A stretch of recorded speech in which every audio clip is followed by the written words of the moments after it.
ndetse na Rusine Patrick byihandagaza bikavuga ko buri kantu na buri nguni ari abakene cyangwa uri mu Rwanda ushobora kuba umeze nkatwe wamamaye ufite abafana nkatwe kandi kugira ngo ubwire abanyarwanda ko turi abakene kandi ko kutababeshye turi abakene rwose warabireka nibyo kuba turi abakene pe ariko akantu ko kugenda ubyibutsa abanyarwanda niko kadukorogoshora no tukagirana ikiganiro tunasangira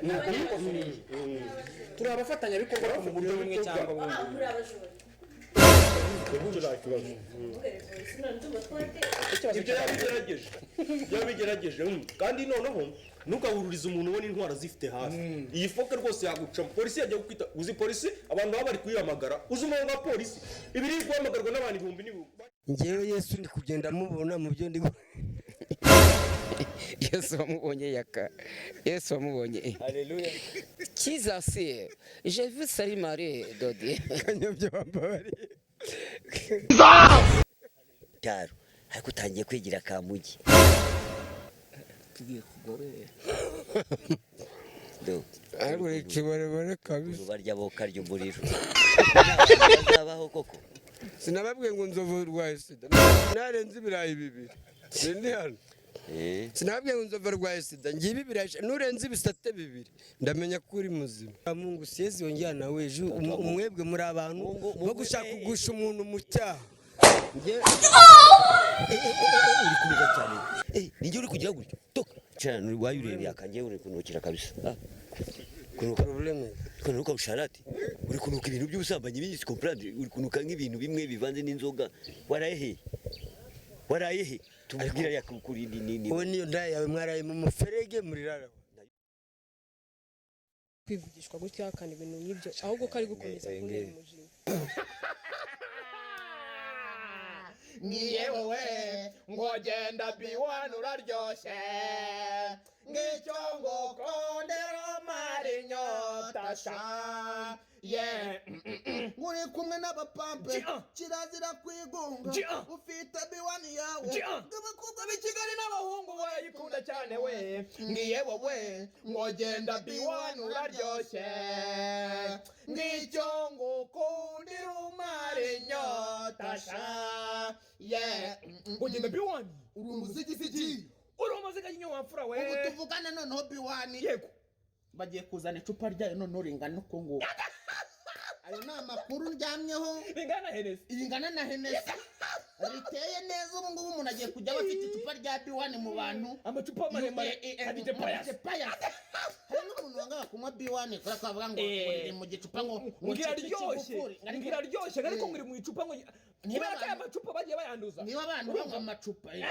kuko amacupa ameze gutya abantu bagiye bayanduza bashyiramo ubuyoga butaryoshye biwani ije rero iravuga ati si twabasha kubaho dusebywa aka kagera ngegera urongera kundaza urambona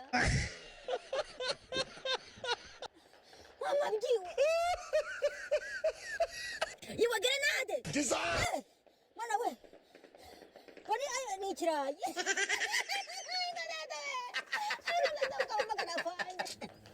ngegera ziri kurasa ibirayi aho bigeze afande mwaziba nk'ababwira izambura zabo zirimo ibirayi bya Kinigi nukuri kwimana ni ikirayi bari kurasa ibirayi nukuri kwimana zingegera nta masasu zigira hari n'umusirikare uciyeho mu kanya ufite isake bari kwiba n'amasake y'abaturage iki kanjye twarenda cyotsa n'intaha God have mercy upon us.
Kanishana ku giti watamama aswe amari kurya imineke afande mbageze kure mu manuke aho ngambu mu misozi y'abakwene aho kwa munene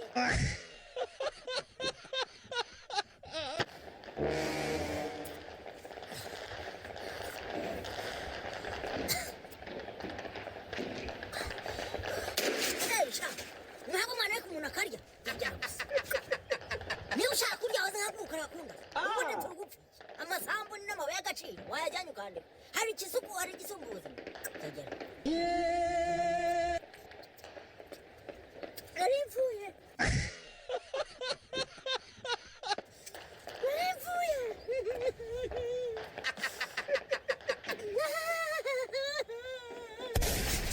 washa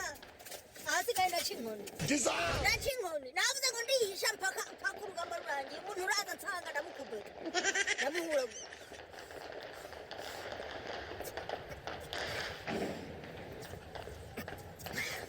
dore